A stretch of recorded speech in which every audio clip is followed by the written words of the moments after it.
This is the Final Whistle podcast from the Wrexham AFC media team. The final score, Eastleigh 1, Wrexham 1. 4 times we've come here, 4 times they've been draws. This one, wow. Just to say it was a draw, well, that's just not to tell the half the story. An amazing, crazy game, and yet again Wrexham with a speciality of squandering points from winning positions. This one was a real doozy against 10 men for the last 22 minutes, but still unable to get a grip on the game. Squandering chance after chance and then conceding in the 94th minute with pretty much every player on the pitch, including both goalkeepers, in the penalty area. A game in which Wrexham could have scored a hatful, and were it not for Crust Dunn, would have conceded a hatful. Madness. It started off as it meant to go in. Within the 35 seconds, Eastleigh could have been ahead. The ball fed in by Matthews to Broom on the edge of the area. He struck a shot which took a deflection. Dunn did really well to tip it over the bar. The corner was cleverly played to the edge, and there was Broom again, the same spot, trying to hit it. This time couldn't keep his shot down, and that was the pattern in the early stages. Eastleigh creating chances, while Wrexham actually were looking dangerous, with Quigley a terrific threat down the left channel. A long ball forwards by Eastleigh which Pearson didn't deal with cleanly. The ball dropping in the box. Zabrowski turning 6 yards out. Pearson, Dunn doing brilliantly to come out quickly and save at his feet. Wrexham looking creative, Eastleigh looking wide open when they were going forward, and then lost the ball.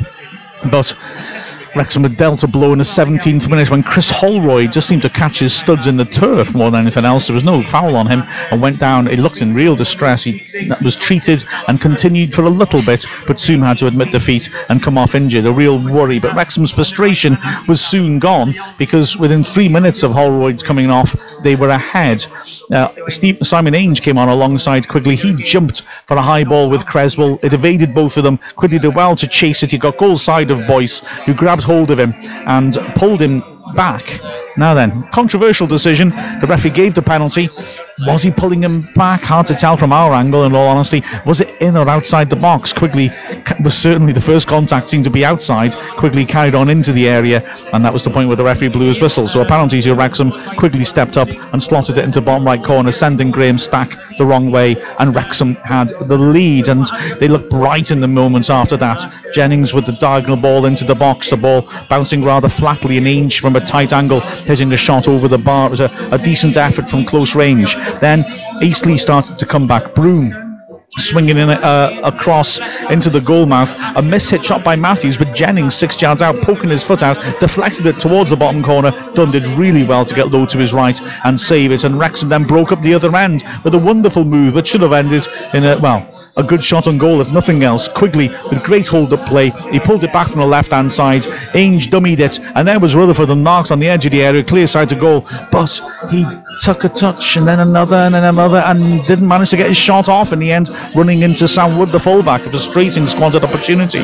Wrexham kept pushing on. Kelly with a free kick swung into the box. Jennings lost his man 6 yards out, but straining and stretching to reach it, managed to actually head the ball away from the Eastleigh goal. And then another opportunity for Jennings coming forwards. He fed the ball into the box from the left hand side. He hit the referee and dropped kindly to him, and from a tight angle he drove the ball across the face of goal. Agonisingly, nobody could get a touch. But the story of the half was not just of Wrexham driving forwards and opening up Eastleigh's open defence, because, goodness me, Dunn wasn't finished yet. In the 40th minute, the save of the season, McCallum beating Pearson to it, and finding Zabrowski on the left. He swung the ball in as Wedgbury had stepped off him, and McCallum, powering into the box, met it with a free header 6 yards out, planted it under the bar, and Dunn somehow managed to get his hand up and make a magnificent reflex parry. The ball span away, hit McCallum, went behind for the corner. A brilliant save by Dunn, and in a couple of minutes later he was busy again. A corner swept into the penalty area. Ainge inadvertently flicking it on.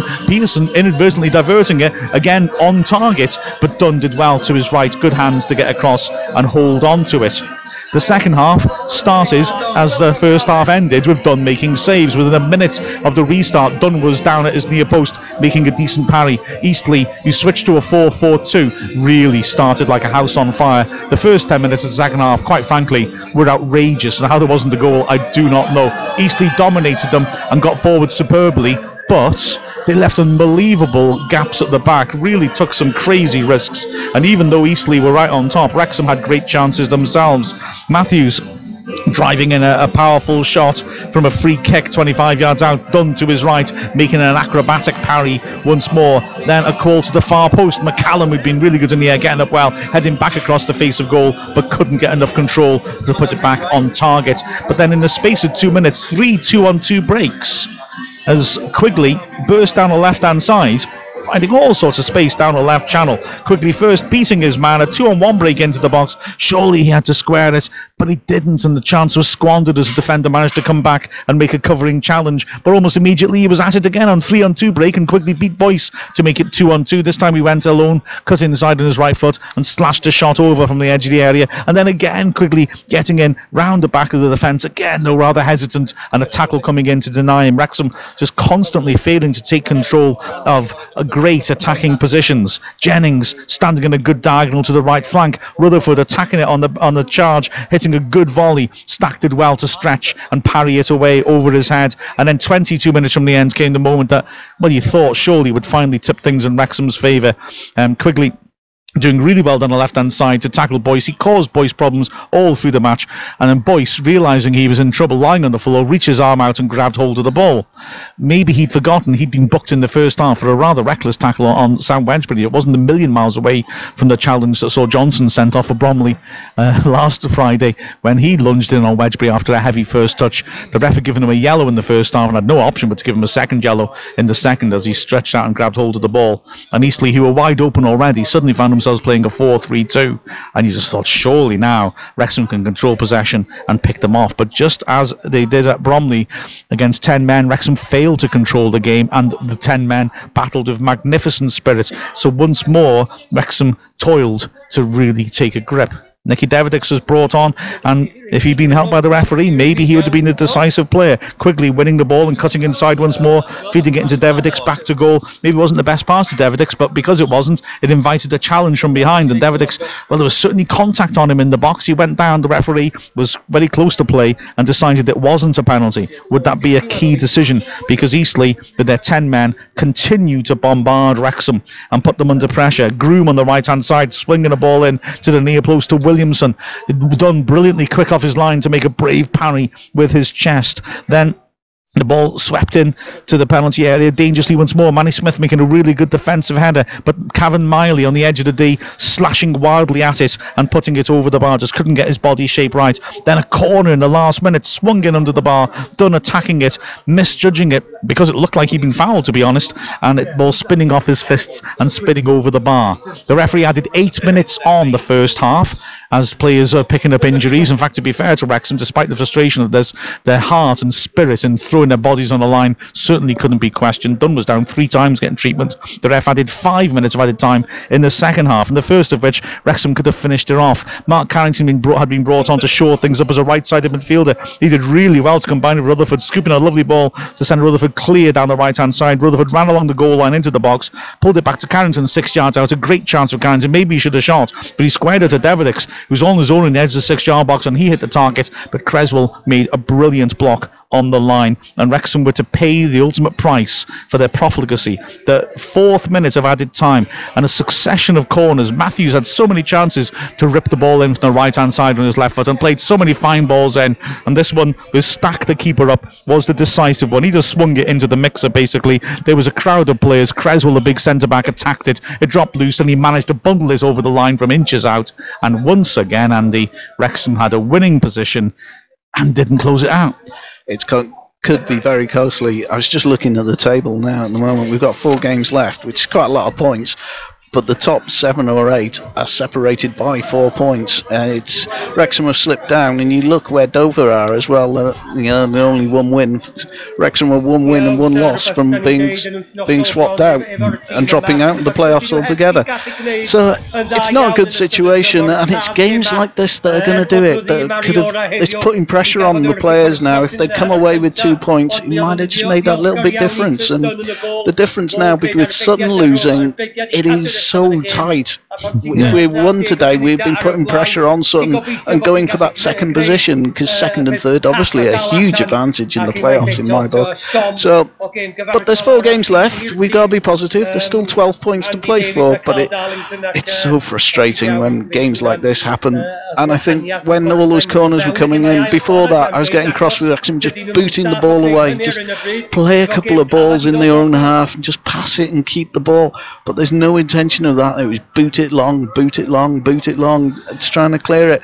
It's just a bit more quality was missing, and then with Quigley's runs as well. It's so frustrating that he can't just pick out a Wrexham player and just take it away. And, it's that second goal. We go 1 up, and then we just let them come on to us. Whether it's 10 or 11 men, and 10 men normally work a lot harder. Wrexham have just got to be a bit more intelligent with the ball, I think. Absolutely right. I mean, the value of that late goal. Wrexham is 6th at the moment. If we'd held on and won that game, we'd be 3rd. I mean, okay, it shows that there's a lot to play for, but goodness me, the difference between being 3rd and having a home game to go to Wembley and being 6th, and well, as things stand, going away to Boreham Wood and then having to go away to another team to get to Wembley. Wow, it's a huge difference. Frustration for Wrexham. Akil Wright coming into the middle of the pitch, and he and Wedgby had a good feisty presence, didn't they, though? We were competitive in the middle of the park. Oh, I think that was a huge improvement. I've been wanting to see Wright in that position, and I'm glad to see him there. I think it's a huge move and a positive move for Wrexham to see Wright there, and hopefully he'll retain his place. It's always a bit easy.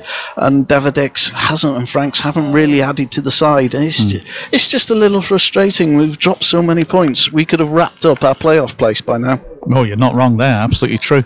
It's defensively, I mean, it wasn't a typical Wrexham performance in terms of the chances we allowed the opposition to have.